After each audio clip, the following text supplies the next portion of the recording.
কৃপা সিদ্ধা গোপী যারা বৃন্দাবনে 1 মাস মা কার্তিনী ব্রত করেছিল।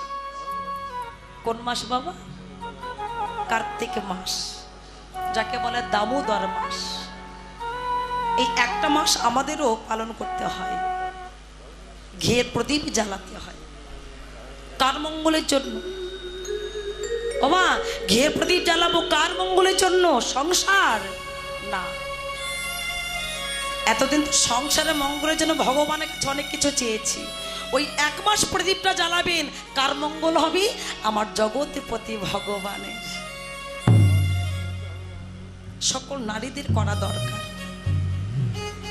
সে 1 মাস কার্তিনী ব্রত করেছিল। মা কার্তিনী বর দিয়েছিল, হে গোপীগণ বলো তোমরা কি বর চাও?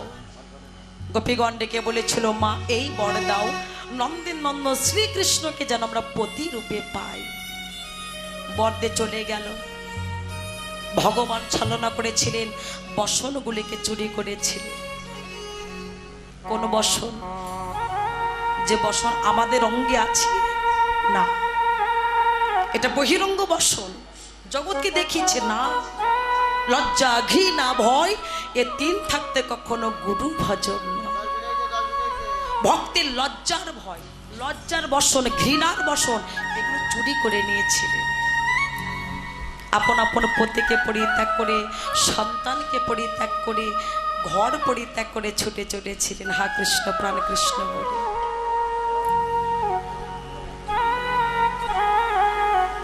ভগবানের চরণে যেতে হলে সবই কিছু ফেলে চলে যেতে হয়। গোপী যখন চলেছে, পিছন থেকে সন্তান ডাক দিচ্ছে, মা তুমি আমায় ছেড়ে যেও না।